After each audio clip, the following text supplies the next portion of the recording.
Keluarga Jahit Mart, ketemu lagi sama Vilan. Hari ini kita akan membahas topik menarik lainnya.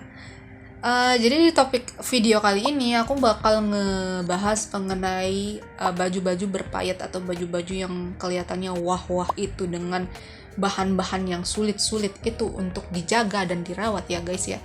Jadi kalau bahan-bahan yang kayak misalnya seperti baju wedding, Sweet Seventeen, kebaya, itu mereka tuh terinfluence bahan-bahan yang seperti tile, terus ada bahan seperti organza, yure, petticoat, tile kaku, bahan utama, furing, lining, interlining gitu ya, ada kufner. Nah itu bahannya itu memang berlapis-lapis walaupun kita nggak lihat dalamnya seperti apa. Lalu gimana cara merawatnya, terutama untuk baju-baju yang full payet penuh dengan bling-bling yang cantik-cantik itu. Nah ini akan jadi isu kalau seandainya kalian nggak tahu cara mengatasinya atau merawat si baju berpayet itu. Ini kita ambil konteks dimana kamu beli jadi ya, beli jadi dulu, nanti aku bahas lagi mengenai kalau misalnya yang custom made. Kalau seandainya kamu beli jadi, untuk baju-baju yang berpayet, berlayer-layer itu, pastikan kalian nggak sembarangan cuci, rendam, kucek, masukin tempat mesin pengering, itu jangan. Kalau seandainya kalian mau ngerendam pun, itu nggak boleh dikucek sama sekali. Dan itu tetap masih ada resiko di mana waktu kalian ngejemur, misalnya bahan itu melar-melar. Oke, seperti misalnya bahan-bahan berpayet itu setelah kena air, kalian jemur di luar, kena sinar matahari, kena panas, itu bisa menyusut, atau mungkin bahannya jadi melar, nah itu berbahaya. Jadi kalau aku pribadi, kalau misalnya udah ketemu bahan-bahan yang kayak gitu, lebih baik kalian give up, kalian cari tukang dry clean, bukan laundry ya, dry clean. Jadi kalau dry clean itu dia pakai mesin khusus di mana dia tuh bukan dicuci sebenarnya. Dia tuh pakai angin, pakai mesin gitu loh. Nah, itu bisa menghilangkan kuman-kuman, bau-bau, jamur-jamur, itu bisa pakai dry clean. Jadi lebih baik kalau kataku kalian dry clean aja. Itu untuk baju yang kalian beli jadi. Terus kalau seandainya aku pesen baju, aku bikin baju custom, itu fitting berkali-kali. Terus itu baju bagaimana? Sebelum dipakai harus dicuci kah? Di dry clean dulu nggak? Atau bagaimana? Kalau aku pribadi, kalau untuk baju-baju yang custom made, itu biasanya kalau usulan dari seorang desainer dan orang produksi adalah jangan dicuci, jangan di dry clean, walaupun kamu masih ada waktu. Kenapa? Karena waktu kita bikin baju itu, bahan itu gitu ya, kita nggak tahu nih nanti next kedepannya setelah dia kena air atau setelah kena dry clean itu dia akan menyusut atau enggak, berbahaya. Jadi apalagi kalau itu untuk event penting seperti weddingan atau mungkin kalian sebagai keluarga mempelai wanita, mempelai pria, itu kan pasti biasanya kalian dikasih budget untuk bikin baju sendiri supaya sesuai ya. Nah itu akan berbahaya kalau seandainya kalian dry clean dan tiba-tiba bentuknya itu berubah, atau kalau seandainya nggak bentuknya berubah tiba-tiba itu salah cuci, bolong dan segala macam, itu udah runyam. Biasanya itu udah paling susah untuk diperbaiki. Jadi kalau kataku lebih baik kalau kalian mau kasih pewangi pakaian itu masih boleh. Kalian di rumah masih mau steam itu juga masih boleh. Tapi steamnya jangan sampai panas banget, jangan sampai uapnya itu bikin basah kain. Kalau kalian mau bener-bener hati-hati, itu nguapnya dari jauh. Kalau misalnya steamermu itu terlalu kuat, kamu berasa terlalu kuat, tetap kelihatannya akan basah, kamu bisa lapisin baju kamu pakai kain yang tipis. Jadi otomatis uapnya itu dia yang basah-basah, bulir airnya itu kena ke kain yang tipis itu dulu, baru kena ke baju kalian. Itu yang bisa kalian lakukan untuk merawatnya. Nah, next setelah kamu selesai pakai baju itu baju udah jadi milikmu. Nah, itu kalian mau dry clean is okay. Tapi tetap jangan dicuci mesin cuci, jangan dikucek-kucek, jangan jemur sendiri. Oke, itu bukan baju rumahan yang setiap hari kita pakai soalnya.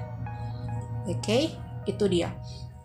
Terus mungkin kalian akan bertanya, Kak, gimana mau dirawat bajunya, gimana mau dicuci dulu? Kalau aku beli baju custom made, biasanya desainer itu nggak bakal kasih bajunya tuh beberapa hari sebelum. Banyak yang H-1 baru kasih, ada yang sejam sebelum acara baru dikasih gitu ya. Selain karena proses produksinya banyak revisi, jadi memang waktunya nggak cukup, jadi kejar-kejaran. Ada juga dimana seorang metode ini aku buka secara ini aja, biar kalian juga mengerti. Apalagi kan aku mengibaratkan kalian juga butuh edukasi untuk seorang penjahitnya. Ini buat kalian yang buka usaha sendiri dan segala macam. Seorang desainer biasanya itu paling anti ngasih baju ke customer itu jauh-jauh hari sebelum hari H. Misalnya H-3 sebelum hari H, itu biasanya nggak akan dikasih kayak gitu. Atau mungkin H-7, seminggu sebelum, sebulan sebelum, itu nggak bakal. Kenapa? Selain meminimalisir itu customer ada waktu untuk ngerawat, misalnya ke dry clean atau kayak bagaimana itu baju kenapa-napa jatuh terus nanti rusak butuh dibalikin ke kita, terus kita mesti revisi.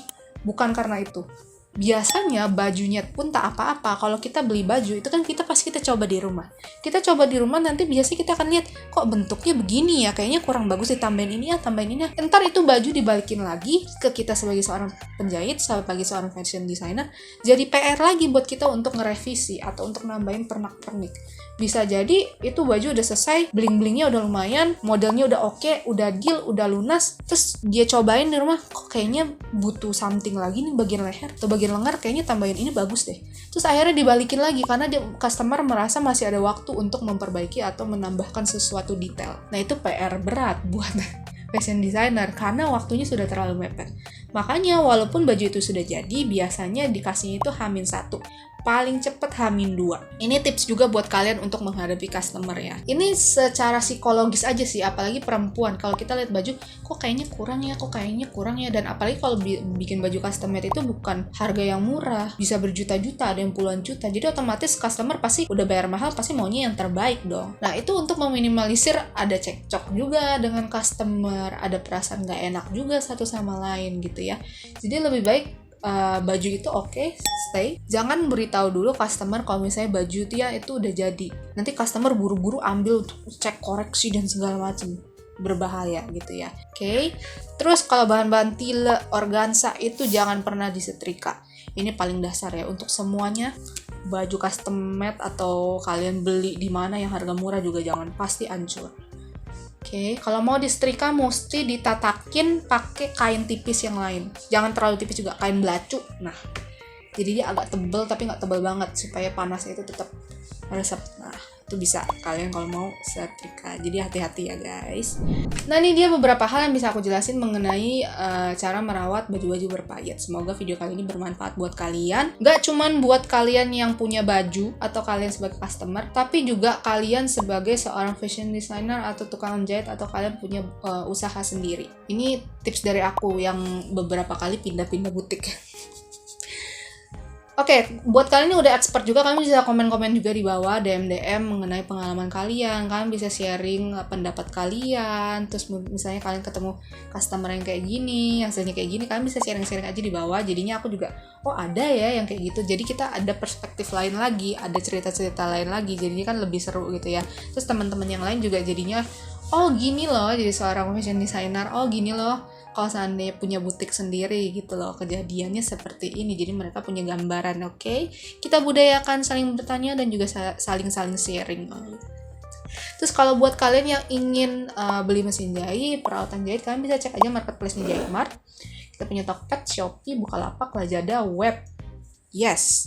Terus kalian bisa tanya-tanya mengenai kelengkapan produk kita, spesifikasinya kalian bisa tanya melalui admin marketplace atau mungkin admin WA. Nah, semua link dan juga kontaknya ada di description box. Oke.